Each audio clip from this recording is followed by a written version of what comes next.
பார்க்க போகிறோன்னா, ஏற்கனவே வந்து 2 நாளாக வந்து பார்ட் 1 பார்ட் 2 வீடியோ பார்த்துட்டு இருந்தோம். அதோட தொடர்ச்சியாக பார்ட் 3 வீடியோ வந்து பார்க்க போகிறோம். எதை பற்றினா, இந்த தவறுலாம் செஞ்சால் கண்டிப்பாக நஷ்டம்தான் ஏற்படும் அப்படிங்கிற வீடியோ தான். நேற்று பார்த்திங்கன்னா என்ன பார்த்துருந்தோம், அந்த ஃப்ரீடிங்க்கு வந்து ரெக்கார்டு வந்து இல்லைன்னா பண்ணையோட எதிர்காலமே குழப்பம் அப்படி சொல்லிட்டு பார்த்துருந்தோம். இப்போ நஷ்டத்தை உருவாக்கும் மறைமுக காரணங்கள் என்ன அப்படி சொல்லிட்டு பார்க்க போகிறோம். சில விஷயங்கள் சின்னதாக தெரியும், ஆனால் அவை பெரிய வந்து இம்பேக்டை வந்து தரும். ஃபஸ்ட்டு தண்ணீர் தரம், அதாவது ஒரு சுத்தமான தண்ணி கண்டிப்பாக வேணும். அப்படி இல்லை அப்படின்னா அதுக்கு வந்து வயிற்று பிரச்சனை வந்து ஏற்படும். ஃபீட் இன்டேக் வந்து குறைவாக இருக்கும். அடுத்து காற்றோட்டம். காற்றோட்டம் இல்லாத ஷெட் வந்து சுவாச நோயை வந்து ஏற்படுத்தும். அந்த நம்மளுக்கு மட்டும் ஸ்ட்ரெஸ் வராது, ஆடுகளுக்கும் ஸ்ட்ரெஸ் வந்து வரும், மன அழுத்தத்தை கொடுக்கக்கூடும். அடுத்து அதிக கூட்டம். ஒரே இடத்துல வந்து அதிக ஆடுகள் இருந்தாலும் நோய் பரவும் வேகம் வந்து அதிகமாகும். புதிய ஆடுகள் நம்ம வந்து வாங்கிட்டு வரும்போது எப்பயுமே ஒரு 10 நாள் வந்து தனியாக வச்சுருந்து அதுக்கப்புறம் தான் நம்ம தொழுவுக்குள்ளே வந்து விடணும். புதிய ஆடு வாங்கும்போதே அந்த ஆடுகளுக்கு வந்து தடுப்பூசி போட்டிருக்காங்களா இல்லையா அப்படின்னு சொல்லிட்டு கேட்டுட்டு நீங்கள் வாங்க. சப்போஸ் போடலைன்னா நீங்கள் கண்டிப்பாக அதுக்கு தடுப்பூசி போட்டதுக்கப்புறம் தான் நம்ம தொழுவில் இருக்க ஆட்டுகளோட சேர்க்கணும். ஏன்னா வெளியிலேருந்து வாங்கிய ஆடு வந்து நேரடியாக நம்ம கூட்டத்தோடு சேர்ந்துச்சுன்னா ஒரே ஒரு ஆடு முழு பண்ணையையும் பாதிக்கலாம். அதுக்கு ஏதாவது நோய் இருக்குது, சப்போஸ் இந்த மாதிரி தடுப்பூசி போடல அப்படின்னா நம்ம ஆடுகளும் சேர்ந்து பாதிப்புக்குள்ளாகும். அடுத்து சந்தை அறியாமை. சரியான பையர் நெட்வொர்க் இல்லாமல் விற்கும்போது உழைப்பின் மதிப்பு வந்து குறையும். நீங்கள் எவ்வளோ தான் வந்து ஆடை நல்லா வளர்த்துருந்தாலும் விற்க வந்து உங்களுக்கு சந்தைப்படுத்துதல் தெரியலைன்னா எல்லாமே நஷ்டம்தான். இவையெல்லாம் பிளானிங் இல்லாத பண்ணைகளில் வந்து காமன் தான் எல்லாமே. அடுத்து உண்மையான லாப ரகசியம் என்ன தெரியுமா? ஆடு வளர்ப்பில் லாபம் என்பது மேஜிக் கிடையாது, அது 3 விஷயங்களின் விளைவு தான். அதாவது ஃபஸ்ட்டு என்னென்னா உயிரிழப்பை குறைத்தல், அடுத்து தீவனத்தை வந்து சீராக கொடுக்கணும், 3வது வந்து சரியான நேரத்தில் சரியான விற்பனை வந்து செய்யணும். இந்த 3ஐயும் நடத்து போகும் சக்தி என்னென்னா கண்டிப்பாக அது திட்டமிடல் மட்டும்தான். அதனால தான் ஒரு தவறு என்றால் அது பிளானிங் இல்லாமல் அப்படிங்கிறது சொல்கிறோம். எந்த பிஸ்னஸ் எடுத்துக்கோங்க, கண்டிப்பாக நம்மளுக்கு ரெக்கார்ட் இருக்கணும். இந்த நேரத்தில் நான் வந்து இதை வந்து விற்றுருக்கேன், இதை வந்து வாங்கியிருக்கேன் அப்படி சொல்லிட்டு நம்ம ஒரு ரெக்கார்ட் பண்ணி வைக்கணும், ஒரு நோட்டில் போட்டு எழுதி வைக்கணும். அப்படி இல்லை, ஒரு திட்டமிடலே இல்லாமல் நம்ம ஆரம்பித்தோன்னா எதாக இருந்தாலும் எந்த தொழிலாக இருந்தாலும் அதை நஷ்டத்தில் தான் கொண்டு போய் முடியும். இப்போ ஆரம்ப நிலையில் வந்து வளர்ப்பவங்களுக்கு முக்கிய எச்சரிக்கை, நீங்கள் புதியவரா அப்படின்னா இந்த விஷயங்களை வந்து மனசில் வச்சுக்கோங்க. ஃபஸ்ட்டு ஆடு வாங்குறதுக்கு முன்னாடி நீங்கள் வந்து கற்றுக்கணும் நிறையா. அதே மாதிரி 2வது என்னென்னா குறைந்த எண்ணிக்கையில் ஃபஸ்ட்டு தொடங்குங்க. நம்ம சூழ்நிலைக்கு ஏற்ற ரகம் இருக்கும் பார்த்தீங்களா, அந்த ரகத்தை வந்து தேர்வு செய்யணும். இப்போ சவுத் சைட்லாம் ஃபுல்லாக பார்த்திங்கன்னா கன்னி ஆடுகள் தான் இருக்கும். அந்த சேலம் அந்த பக்கம்லாம் பார்த்திங்கன்னா ஒவ்வொரு இடத்துக்கும் ஒவ்வொரு ஆடு செட் ஆகும். அந்த மாதிரி அதை வந்து நம்ம பார்த்து தான் வாங்கணும். அதே மாதிரி அந்த டிசீஸ் ப்ரிவென்ஷனுக்கு ப்ரையாரிட்டி கொடுக்கணும், ஓகேங்களா? டிசீஸ் ப்ரிவென்ஷன்னா நோய் தடுப்பாற்றல், ஓகேங்களா? அதுக்கு வந்து முக்கியத்துவம் கொடுக்கணும். அடுத்து தீவனம் இல்லாமல் ஒருபோதும் தொடங்காதீங்க. அதே மாதிரி எனக்கு இந்த வீடியோ பார்த்தா எனக்கு மோட்டிவேஷனாக இருக்குது, நானும் வந்து ஆடு வளர்க்க போகிறேன் அப்படின்னு சொல்லிட்டு யாரும் தயவுசெய்து வளர்க்காதீங்க. முன்னனுபவம் இல்லாத எந்த தொழிலும் நஷ்டத்தில் தான் போய் முடியும். அப்போ நம்ம ஆரம்பிச்சுட்டு நம்ம முன்னனுபவம் பெறலாம் அப்படின்னு சொல்லிட்டு அது வேறு தொழிலுக்கு வேணால் செட் ஆகும். பட் ஆனால் இந்த தொழிலுக்கு வந்து நம்ம எல்லாமே கொஞ்சம் கொஞ்சம் தெரிஞ்சிருக்கணும். அப்போ தான் நம்மளுக்கு வந்து அது வந்து லாபமாக இருக்கும். கணக்கு புத்தகம் கண்டிப்பாக வச்சுருக்கணும். அவசரம்தான் பல பண்ணைகளை வந்து கெடுத்துருக்கு. அவசரத்தில் வாங்கிய ஆடு, அவசரத்தில் போட்ட ஷெட்டு, அப்புறம் அவசரத்தில் எடுத்த லோனு, இந்த 3 சேர்ந்து பல குடும்பங்களை நஷ்டத்துக்கு தள்ளியிருக்கு. ஒன்றும் இல்லைங்க, கொஞ்சம் நாளைக்கு முன்னாடி ஒரு எங்கள் சப்ஸ்கிரைபர் தான், யூடியூப் சப்ஸ்கிரைபர். அவங்களே என்னென்னா, நான் இந்த மாதிரி வந்து ஆடு வாங்கி நஷ்டத்தில் போய் முடிஞ்சிடுச்சு, உங்கள் வீடியோ பார்த்தேன் அப்படி சொல்லிட்டு ஆடு வந்து கேட்டாங்க. நாங்களும் அவங்ககிட்ட பேசணும், இது பண்ணோம். நான் சரி இருங்க, நான் எதாக இருந்தாலும் நான் பேச மாட்டேன், என்னோடய ஹஸ்பண்ட் தான் பேசுவாங்க. ஏன்னா நான் வந்து வீடியோக்கு பேசுவேன், எனக்கு சில ஆடுகளை பற்றி கொஞ்சம் நல்லா தெரியும். என்னை விட அனுபவம் உள்ளவங்க அவங்க தான், கிட்டத்தட்ட சின்ன பிள்ளையிலேருந்து வளர்த்துட்ருக்காங்க.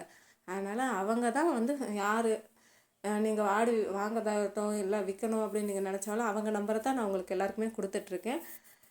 நீங்கள் என்ன டவுட்டாக இருந்தாலும் அந்த நம்பர் நான் கொடுக்குற நம்பருக்கு நீங்கள் கால் பண்ணி கேட்டால் அப்போ அட்டன் பண்ணலைனாலும் அதுக்கப்புறம் லேட்டாக கூட உங்களுக்கு ரெஸ்பான்ஸ் பண்ணுவாங்க. ஓகேங்களா? அடுத்து வெற்றி பெறும் மனப்பான்மை. ஆடு வளர்ப்பில் வெற்றி பெற வேணும்னா 2 குணங்கள் வந்து மிகவும் முக்கியம். ஒன்று வந்து பார்த்திங்கன்னா பொறுமையாக இருக்கணும். 2வது பார்த்திங்கன்னா பதிவு பார்த்து முடிவு எடுக்கும் பழக்கம் வந்து கண்டிப்பாக இருக்கணும். உணர்ச்சியில் நடக்கும் பண்ணை வந்து நீடிக்காது, கணக்கில் நடக்கும் பண்ணை தான் நீடிக்கும். அதனால் இதை பார்த்து மோட்டிவேஷன் ஆகி நிறைய பேர் ஆடு வளர்க்குங்க வரீங்க, சந்தோஷம்தான். பட் ஆனால் ஒரு முன் அனுபவம் நீங்கள் தெரிஞ்சுக்கிட்டு கொஞ்சம் இதெல்லாம் நோய் மேலாண்மை, தீவன மேலாண்மை இதெல்லாம் தெரிஞ்சுக்கிட்டு கண்டிப்பாக நீங்கள் வந்து தொடங்கினா எனக்கும் சந்தோஷமாக இருக்கும். நீங்கள் வந்து லாபத்தில் பண்ணால் எனக்கு ரொம்ப ரொம்ப சந்தோஷமாக இருக்குங்க. ஒரு நல்ல ஃபார்மர் என்பவர் வந்து ஆட்டை பார்த்து மகிழ்வது மட்டும் கிடையாது. ஆட்டோட ஆரோக்கியம், அதோட எடை, அதோட செலவு, இனப்பெருக்கம், அதே மாதிரி அது விற்கிற அந்த எல்லாத்தையுமே வந்து அவங்க வந்து ஃபாலோ பண்ணுவாங்க. இப்போ நஷ்டத்தை லாபமாக மாற்றும் நடைமுறை வந்து நான் சொல்ல போகிறேன். இப்போது நம்ம ஒரு ஆக்ஷன் பிளான் பார்ப்போம். ஓகேங்களா? ஃபஸ்ட்டு உங்கள் பண்ணையில் இருக்கும் ஒவ்வொரு ஆட்டுக்கும் வந்து பதிவு தொடங்கணும். ஓகேங்களா? ஒவ்வொரு அடையும் எங்களுக்கு 70 ஆடு இருக்குன்னா நாங்கள் ஒவ்வொரு அடையும் வந்து ஸ்பெசிஃபிக்காக வந்து கவனிக்கிறோம். அதனால தான் நஷ்டத்தில் இருக்காமல் எங்களுக்கு வந்து லாபகரமாக போகுது. 2வது பார்த்திங்கன்னா மாத செலவுகளை எழுதணும். நம்ம என்ன ஆடுகளுக்கு வந்து செலவு பண்ணியிருக்கோம், இல்லை அதுலேருந்து நம்ம என்ன லாபம் அடைஞ்சிருக்கோம், அது எல்லாத்தையுமே நம்ம எழுதணும். 3வது பார்த்திங்கன்னா அந்த ஃபீட் ஷார்ட்டேஜ் வராத மாதிரி திட்டமிடுங்க. ஓகேங்களா? அதாவது அந்த தீவனம் வந்து குறையாமல் பார்த்துக்கோங்க. ஓகேங்களா? அந்த இது பார்த்துக்கோங்க. 4வது பார்த்திங்கன்னா தடுப்பூசி, குடற்புழு நீக்கம் இதெல்லாம் வந்து இப்போ கொடுத்தோமா அப்போ அடுத்து எப்போ கொடுக்கணும் அப்படி சொல்லிட்டு ஃபிக்ஸ் பண்ணிக்கோங்க. 5வது பார்த்திங்கன்னா அதாவது கொஞ்சம் நோய் இல்லை, அதாவது நோய் இல்லாதனா வீக்காக இருக்கும் பார்த்திங்களா, அந்த ஆடுகளை வந்து தனியாக கவனிக்கணும். அதே மாதிரி சினை ஆடு குட்டிகளை வந்து பிரித்து வைக்கணும். இதெல்லாம் பிரித்து வச்சா தான் நம்மளுக்கு வந்து கவனிக்கிறதுக்கு ஈஸியாக இருக்கும். 6வது பார்த்திங்கன்னா நம்ம வந்து இப்போ விற்கிறோம் அப்படின்னா ஒரு டார்கெட் வச்சுக்கணும். அதோட வெயிட்டு, அதோட டைமிங் வந்து நம்ம ஃபிக்ஸ் பண்ணி வச்சுக்கணும். நாங்களும் வந்து மொத்தமாக எப்போ தெரியுமா விற்போம், சொல்லப்போனால் நாங்கள் வந்து ஊழல்லாம் நாங்கள் எந்த ஆட்டை விற்க போகிறது கிடையாது. நாங்கள் வந்து விற்கிறதா இருந்தால் எங்கள் குட்டிகள் மட்டும்தான் விற்போம். இந்த எப்போனா செப்டம்பர் கிடையாது, ஜூலை மாதம் நாங்கள் வந்து விற்க ஸ்டார்ட் பண்ணுவோம். ஜூலை மாதம் தான் எங்கள் குட்டிகள் எல்லாமே மொத்தமாக சேர்த்து ஒரு அமௌண்ட்டுக்கு வந்து விற்போம். ஏன்னா வந்து நாங்கள் ஆடுகளுக்கு வந்து லோன் எடுத்திருக்கோம். அந்த சமயம் லோன் வரும். அதனால் வந்து அந்த ஆடுகளை விற்றுட்டு நாங்கள் அந்த லோனை வந்து கட்டிடுவோம். இது வந்து வட்டி இல்லாத லோன், 1 வருஷம் வரைக்கும் வட்டி கிடையாது. உங்களுக்கு ஏதாவது டீட்டெயில்ஸ் தேவைன்னா கமெண்ட் பாக்ஸில் கேளுங்க, நான் அதுக்கான வீடியோ ஒரு நாளைக்கு போடுறேன். ஓகேங்களா? 7வது பார்த்திங்கன்னா மருத்துவரோட ஆலோசனை வந்து கண்டிப்பாக கேட்டுக்கணும். இந்த 7 விஷயங்கள் மட்டும் செய்து பார்த்தால் கூட பல பண்ணைகளை வந்து நஷ்டம் கணிசமாக வந்து குறைய வாய்ப்பு இருக்குது. இந்த உண்மையை வந்து நினைவில் வச்சுக்கோங்க. ஆடு வளர்ப்பில் நஷ்டம் வந்தால் அதுக்காக உடனே தொழிலை குறை சொல்லாதீங்க. முதல்ல உங்களையும் நீங்கள் வந்து கேளுங்க, நான் திட்டமிட்டு தொடங்கினேன்னா என் செலவு என்ன இருக்குது அப்படின்னு தெரியுதா உங்களுக்கு, என் ஆடுகளோட அதாவது ஹெல்த்து ஆரோக்கியம் வந்து எப்படி இருக்குது அப்படின்னு உங்களுக்கு தெரியுமா, என் பண்ணைக்கு வந்து அந்த பதிவு வந்து இருக்கா அப்படின்னு சொல்லிட்டு பார்க்கணும். முன்னெச்சரிக்கையாக நம்ம நடத்துகிறோமா, இல்லை பிரச்சனை வந்த பிறகு ஓடுறோமா அப்படின்னு சொல்லிட்டு இந்த கேள்வி வந்து உங்களுக்குள்ளேயே கேட்டுக்கோங்க. இந்த கேள்விக்கு நீங்கள் நேர்மையாக பதில் சொன்னால் உங்கள் நஷ்டத்தின் காரணம் உங்களுக்கு கண்டிப்பாக தெரிஞ்சிருக்கும். ஆடு வளர்ப்பு வந்து ஒரு சாதாரண தொழில் கிடையாது, அது ஒரு பொறுப்பான தொழிலும் கூட.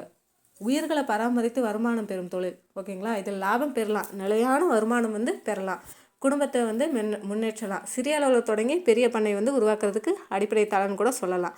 ஆனால் அதற்கான அடிப்படை ஒன்று தான், அது என்னென்னா திட்டமிடல். அதை நினைவில் எல்லாருமே கொள்ளுங்கள். ஆடு வளர்ப்பில் இந்த ஒரு தவறு திட்டமின்றி தொடங்குவது உங்கள் நஷ்டத்துக்கு தள்ளும். அதே நேரத்தில் சரியான திட்டமிடலோடு செயல்பட்டால் அதே ஆடு வளர்ப்பு உங்களை லாபத்துக்கும் முன்னேற்றத்துக்கும் நம்பிக்கைக்கும் அழைத்து செல்லும். ஓகேங்களா? ஆடு வாங்குவதற்கு முன்னாடி யோசிங்க, பண்ணை தொடங்குவதற்கு முன்னாடி திட்டமிடுங்க. ஓகேங்களா? செலவை எழுதுங்க, அதோட சுகாதாரத்தை கவனிங்க, சரியான நேரத்தில் வந்து விற்பனை செய்யுங்க. அப்போ தான் ஆடு வளர்ப்பு வந்து நஷ்டம் தரும் தொழில் என்ற வாக்கியம் உங்கள் வாழ்க்கையில் பொய்யாகிவிடும். மாற்றமாக ஆடு வளர்ப்பு அறிவோடு செய்தால் நிச்சயம் லாபம் தரும் தொழில். இதுதான் அனுபவமாக மாறும். கண்டிப்பாக இந்த வீடியோ உங்களுக்கு வந்து பயனுள்ளதாக தான் இருக்கும்னு நான் நினைக்கிறேன். இந்த வீடியோவை கண்டிப்பாக எல்லாருக்குமே ஷேர் பண்ணுங்கள்.